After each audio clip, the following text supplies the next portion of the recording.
मेरी प्रतिक्रिया ये है कि पूर्ण बहुमत के साथ महागठबंधन की सरकार बनने जा रही है और जिस तरह के एग्जिट पोल आ रहे हैं वो पूरी तरीके से वही इशारा कर रहे हैं, क्योंकि आज की बम्पर पोलिंग इस बात को बता रही है कि महागठबंधन भारी बहुमत से जीत रहा है। सर आप क्योंकि कह रहे हैं कि जी महागठबंधन की जीत होगी, क्या क्या ऐसे फैक्टर आपके मुताबिक हैं जिस पर आप ये कॉन्फिडेंट हैं कि जीत महागठबंधन की होगी? देखिए, सबसे बड़ी चीज़ तो है कि बिहार के अंदर जो आपने वादे किए थे, एक भी वादा आपका पूरा नहीं है। जो पिछले 5 साल में बीजेपी के लोगों ने वादे किए, जेडीयू ने वादे किए, वो एक भी पूरा नहीं है। तो आप पुरानी बात भूल जाते हो, नई बात शुरू कर देते हो, तो ये कब तक आपका चलेगा? ये चल नहीं पाएगा। सच लोगों को समझ में आ रहा है। क्या कि जेडीयू नीतीश कुमार के खुलकर सीएम फेस के समर्थन में नहीं आए? नीतीश कुमार तो सीएम बनेंगे ही नहीं। आज तो चुनाव खत्म हो गया, रिजल्ट आ जाए। नीतीश कुमार तो सीएम बनेंगे नहीं। मैंने तो बहुत पहले से कह रहा हूँ, इनकी लास्ट पारी है ये। उनको तो इस्तेमाल किया जाता है बस। सर लास्ट हुआ, कई लोगों की मृत्यु हुई, एनआईए को जांच सौंप दी गई है। उधर प्रधानमंत्री ने भी दो टूक शब्दों में कहा कि जो भी आरोपी इसमें होंगे उनको बख्शा नहीं जाएगा। इधर गृह मंत्री लगातार उच्च स्तरीय बैठक कर रहे हैं। कैसे आप देखते हैं इस पूरी घटनाक्रम को? देखिए, बहुत गहनता के साथ इसकी जांच होनी चाहिए। ये ऐसी जांच ना हो जाए जैसी पुलवामा की हुई थी, कि चुनाव से पहले पुलवामा ब्लास्ट हुआ, चुनाव ख़त्म, पुलवामा ख़त्म, आज तक नहीं पता कहाँ से आरडीएक्स आया और कौन क्या हुआ क्या नहीं हुआ। ऐसी जांच तो होना।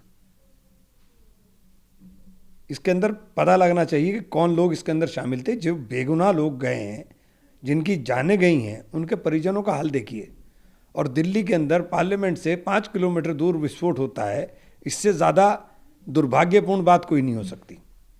आपको लगता है लापरवाही है सरकार की ओर से? जो ये बता रहे हैं कि एक नेक्सस पकड़ा, आप नेक्सस पकड़ रहे हो, गाड़ी निकल रही है, आप रात को पकड़ रहे हो और वो ब्लास्ट भी कर देते हैं, तो ये सारी चीज़ें जो कड़ियाँ जुड़ती हुई जो सोशल मीडिया पे या इधर उधर दिखाई दे रही हैं, तो वो समझ से बाहर हो रही हैं बातें। अगर आपकी पकड़ में आ गया तो फिर होना नहीं चाहिए था। अब ये चारों तरफ जो चर्चाएं हैं, अभी बहरहाल इसकी जांच गहनता के साथ होनी चाहिए। पहले आया कि साहब विस्फोटक पकड़ा गया, फिर किसी ने कहा कि साहब ये तो अमोनियम नाइट्रेट है। अभी फिर एक पुलिस का ट्वीट देख रहा था मैं, हरियाणा पुलिस का, कि वो पटाखों में इस्तेमाल होने वाली सामग्री थी, ये भ्रामक प्रचार ना करें। तो क्या तमाशा है ये?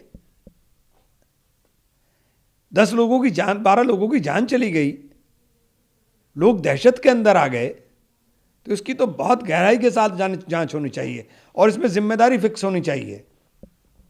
सर अब एक घटना होती है तो अगले दिन या दूसरे उसके दिन राजनीति शुरू हो जाती है। इस बीच ये भी देखा गया कि बीजेपी की ओर से सवाल पूछे गए कि दिल्ली ब्लास्ट वाले दिन जो है प्रियंका गांधी, राहुल गांधी कहाँ थे? जनता, देश की जनता जानना चाहती है। क्या इस तरह के सवाल? प्रधानमंत्री कहाँ है? प्रधानमंत्री तो गए भूटान। प्रियंका गांधी या राहुल जी प्राइम मिनिस्टर हैं क्या? जिम्मेदारी प्रधानमंत्री की है। प्रधानमंत्री के पद पर मोदी जी हैं। इन्हें शर्म नहीं आती है बातें करते हुए?